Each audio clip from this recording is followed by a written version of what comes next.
Morning students, आज देख लेते हैं सेज लॉ ऑफ मार्केट। तो it is propounded by the French economist J B. Says.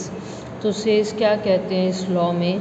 Supply creates its own demand. Simple सी बात है, जो हमने क्लासिकल थ्योरी की है, क्लासिकल थ्योरी सारी की सारी जो बेस करती है वो सेज लॉ ऑफ मार्केट पे बेस करती है। यहाँ पे कहा जाता है कि अब जितनी मर्जी प्रोडक्शन करिए मार्केट में, कंजम्पशन उतनी ही हो जाएगी, right. There are 4 factors of production. Factors of production क्या होते हैं? Land, labour, capital and entrepreneur. ठीक है, तो वो क्या कहते हैं कि आप अगर कोई भी जो है प्रोडक्शन होता है तो क्या होएगा? लैंड को क्या मिल जाएगा? रेंट। लेबर को क्या मिलेगा? वेजेस। कैपिटल को इंटरेस्ट एंड एंटरप्रेन्योर को क्या मिलेगा? प्रॉफिट। मीन्स टू से कि जितना का भी प्रोडक्शन करेंगे वो सारा का सारा डिवाइड हो जाएगा इन चारों में, ठीक है। और आगे फर्दर ये सारी की सारी इनकम को कंज्यूम कर देंगे, ठीक है। तो फर्दर इन्वेस्टमेंट हो जाएगा या फिर कंजम्पशन हो जाएगा। तो जितना प्रोडक्शन किया है उतना ही डिमांड होगा, जितना डिमांड किया उतना ही फर्दर और प्रोडक्शन हो जाएगा।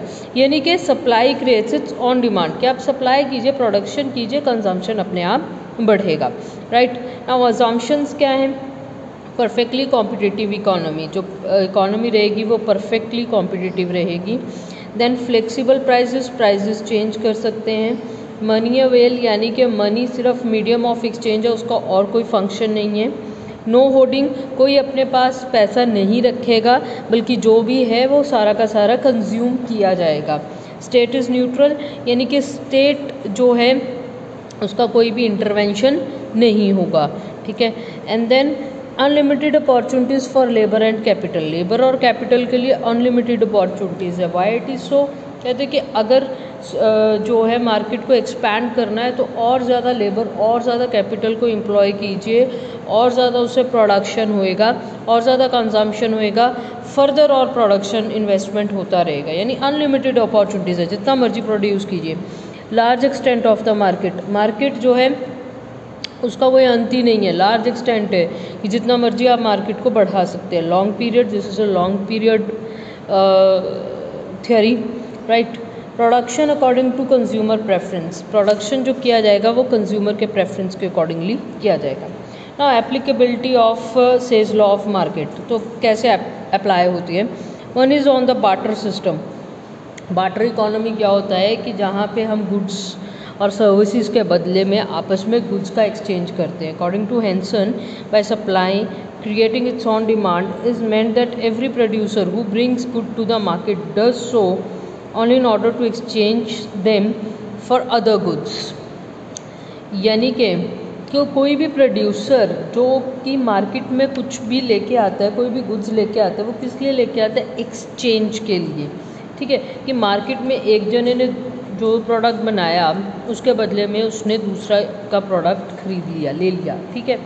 तो ये है बार्टर सिस्टम। तो बार्टर सिस्टम में तो कहते हैं कि सेज लॉ जो है वो पूरी तरीके से अप्लाई होगा, बिकॉज जितना भी बनाया गया है, जितना भी प्रोडक्शन है, उतना ही वो एक्सचेंज हो रहा है।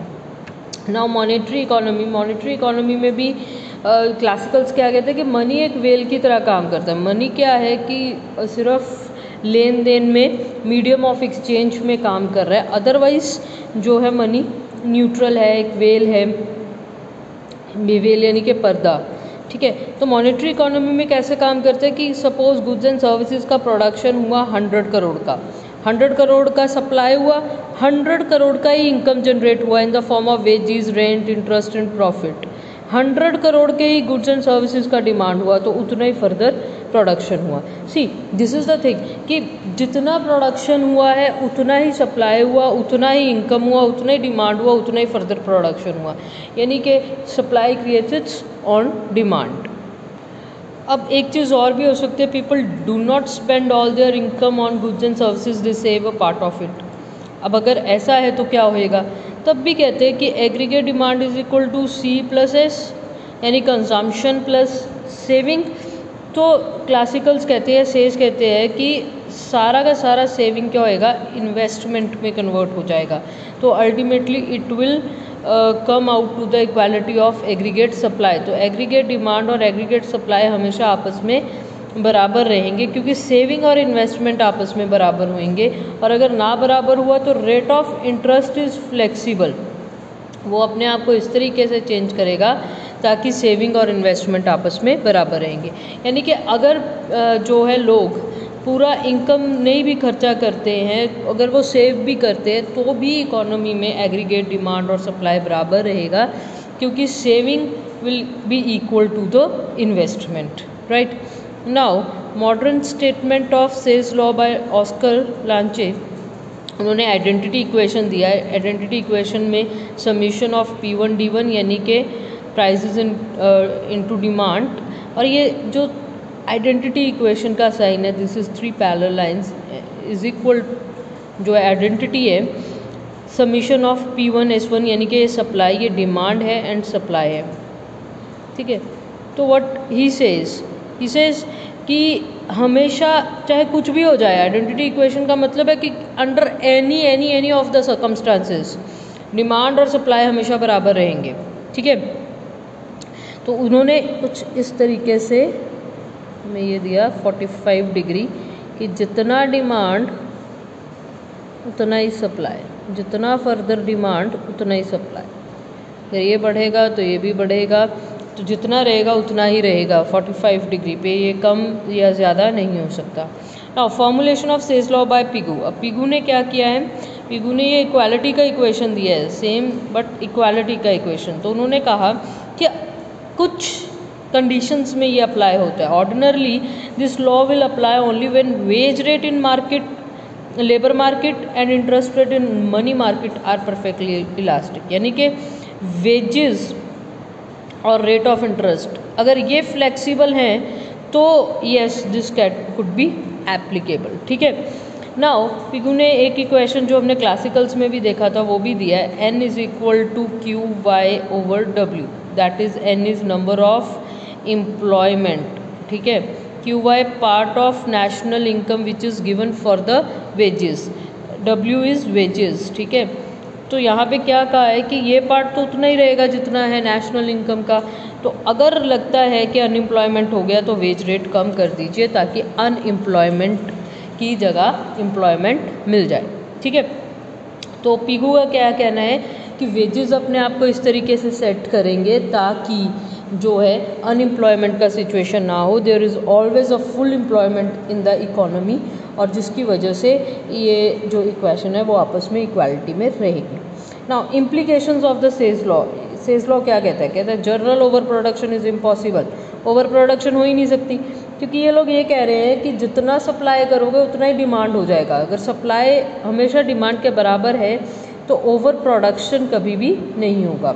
जनरल अनएम्प्लॉयमेंट इज़ इम्पॉसिबल, या यहाँ पे क्या कह रहे हैं, जैसे पिगू ने कहा है कि अगर अनएम्प्लॉयमेंट हो भी जाए तो वेज रेट को आप कम कर दीजिए, वेज रेट फ्लेक्सिबल है उसको कम कर दीजिए, जिससे क्या होएगा अनएम्प्लॉयमेंट भी नहीं होएगा। Partial over production and partial unemployment are possible, कहते कुछ टाइम के लिए, शॉर्ट पीरियड के लिए पार्शली हो सकता है ओवर प्रोडक्शन हो जाए या अनएम्प्लॉयमेंट हो जाए, but this is short lived, long run में हमेशा ठीक होएगा, सब अच्छा होएगा। यूज़ ऑफ अनएम्प्लॉयड रिसोर्सेज पे फॉर इटसेल्फ, कहते सपोज अनएम्प्लॉयड रिसोर्सेज हैं, तो अनएम्प्लॉयड रिसोर्सेज ने सपोज करो कि 1 करोड़ रुपया जो है का इन्वेस्टमेंट और हुआ, ठीक है, तो अनएम्प्लॉयड रिसोर्सेज को एम्प्लॉय कर दिया, यानी 1 करोड़ का इनकम भी जनरेट हो गया। 1 करोड़ का इनकम जनरेट हुआ तो उन्होंने फर्दर डिमांड किया, तो डिमांड किया तो फर्दर फिर प्रोडक्शन होगा, यानी कि आप जितने मर्जी रिसोर्सेज को एम्प्लॉय कीजिए वो अपने लिए खुद ही पे कर देंगे in the form of demand, right. Now automatic adjustment, यानी कि मार्केट में wage rate, price level, rate of interest, ये क्लासिकल्स में भी हमने तीनों चीज़ें देखी हैं, ये अपने आप को इस तरीके से एडजस्ट करेंगे कि हमेशा मार्केट में इक्विलिब्रियम बना रहेगा। Equality between saving and investment, saving और इन्वेस्टमेंट हमेशा आपस में बराबर रहेंगे। Possibility of unlimited output and the growth of capital, की जितना मर्जी आउटपुट बढ़ाइए, जितना मर्जी कैपिटल को बढ़ाइए। Money is a well, money एक पर्दे की तरह काम कर रहा है, मनी सिर्फ मीडियम ऑफ एक्सचेंज है। पॉलिसी इम्प्लीकेशन, स्टेट का कोई भी इंटरवेंशन नहीं होगा, लेज़ी फेयर की पॉलिसी होएगी, मार्केट अपने आप को सब कुछ ठीक करेगी। सम अदर इम्प्लीकेशंस इसमें क्या दिया है, size of the market and employment go together, कि जितना मार्केट बढ़ेगा उतना एम्प्लॉयमेंट भी बढ़ेगा। प्रॉस्पेरिटी इज़ इंडिविजिबल, प्रॉस्पेरिटी बहुत ज़्यादा वास्ट है, इंडिविजिबल है, जितना मर्जी बढ़ाया जा सकता है। Imports do not harm, import harm नहीं करते, इनफैक्ट ये प्रोडक्शन को बढ़ाइए और उससे क्या है कि बाकी कंट्रीज़ की डिमांड भी आएगी, तो उससे और ज़्यादा बेनिफिट होगा। Production should be given more importance than consumption, तो यहाँ पे क्या गया कि प्रोडक्शन को ज़्यादा इम्पोर्टेंस देना चाहिए एज़ कम्पेयर टू कंजम्पशन, क्योंकि अगर सप्लाई है तो डिमांड अपने आप आ जाएगी। नाउ क्रिटिसिज्म ऑफ द सेल्स लॉ ऑफ मार्केट, क्या क्रिटिसिज्म है, general over production is possible. 1929-30 में जो ग्रेट डिप्रेशन आया उसका सबसे बड़ा रीज़न ही यही था कि डिमांड नहीं है। डिप्रेशन का एक मतलब एक रीज़न हमेशा इकोनॉमी में ये होता है कि डिमांड की कमी होना, तो जर्नल ओवर प्रोडक्शन हो सकता है। जर्नल अनएम्प्लॉयमेंट इज़ पॉसिबल, हो सकता है। केन्स ने कहा है कि अगर आप कहते हो कि वेज रेट आप कम करके अनएम्प्लॉयमेंट को ख़त्म कर सकते हो, तो वेज रेट कम करोगे तो इनकम ऑफ लेबर भी तो कम होगा, इनकम लेबर का कम होगा तो डिमांड भी कम होगा। ये तो डबल एज स्वॉर्ड है, दोधारी तलवार जिसे हम कहते हैं, कि वेज रेट भी कम कर दिया, इनकम भी कम हो गया, इन्वेस्टमेंट भी कम हो जाएगा उससे। Lack of automatic adjustment, government interference की ज़रूरत पड़ती है, ऑटोमेटिक एडजस्टमेंट्स नहीं होती मार्केट में। सेल्स लॉ इज़ नॉट लॉजिकल, तो यहाँ पे क्या कहा है कि सेल्स लॉ जो है वो लॉजिकल नहीं है, क्योंकि सेल्स लॉ कहता है कि आप जितना मर्जी बनाइए सारा का सारा कंज्यूम हो जाएगा, लेकिन केन्स कहता है कि ऐसा नहीं होता है। देखो कहते हैं aggregate demand is equal to consumption plus investment, अगर हम लेके चले तो कंजम्पशन और फैक्टर्स पे डिपेंड करता है, इन्वेस्टमेंट और फैक्टर्स पे डिपेंड करता है, तो ये कोई लॉजिक नहीं है। Equilibrium between saving and investment, saving और इन्वेस्टमेंट में हमेशा इक्विलिब्रियम नहीं रहता, क्योंकि मार्केट में सेव करने वाले लोग अलग हैं, इन्वेस्ट करने वाले लोग अलग हैं, फैक्टर्स अलग हैं। सेविंग मेनली डिपेंड करती है इनकम पे, इन्वेस्टमेंट डिपेंड करती है MEC पे, यानी कि marginal efficiency of capital. Money is not merely a medium of exchange, money सिर्फ मीडियम ऑफ एक्सचेंज नहीं है। अगर ऐसा ही होता तो शायद मनी को बैंक में रखने पे हमें इंटरेस्ट ना मिलता, राइट। तो मनी का अपना एक रोल है। हो सकता है कई लोग ऐसे भी होते हैं जिनके लिए मनी एक एज अ कमोडिटी है, जो मनी को ही अपने पास रखना चाहते हैं। Need for state interference, state के इंटरफेरेंस का ज़रूरत रहता है। लॉन्ग टर्म इक्विलिब्रियम, तो ये सारा सेल्स लॉ जो है या क्लासिकल्स जो है वो लॉन्ग टर्म की बात करते हैं, और केन्स बोलता है कि लॉन्ग टर्म में तो हम सब वी ऑल आर डेड, तो शॉर्ट टर्म की बात करो। ट्रेड साइकिल्स, अगर सेल्स लॉ के जैसा काम चलता तो ट्रेड साइकिल्स कभी भी ना आते, बट एक्चुअल में बूम भी आता है, डिप्रेशन भी आता है, रिसेशन भी आता है। Application of partial equilibrium to general equilibrium, सेल्स लॉ क्या है कि अपने आप में एक पार्शियल इक्विलिब्रियम है जिसको जर्नल पूरी इकोनॉमी पे लगा दिया गया है, which should not be applicable, ना ही होता है और ना ही होना चाहिए। Under employment equilibrium is possible, तो केन्स कहता है कि अंडर एम्प्लॉयमेंट इक्विलिब्रियम जो है हो सकता है। तो मॉडर्न टाइम्स में हम देखें तो टेक्नोलॉजी के बढ़ने से डेफिनेटली ये चीज़ हो सकती है कि सेल्स लॉ एप्लीकेबल हो जाएगा, जहाँ पे सेविंग्स सारी की सारी इन्वेस्टमेंट में कन्वर्ट हो सकती हैं, बट जनरली हम देखें तो ये हमेशा नहीं होगा मार्केट में, right. So that's all about the सेल्स law. Thank you very much.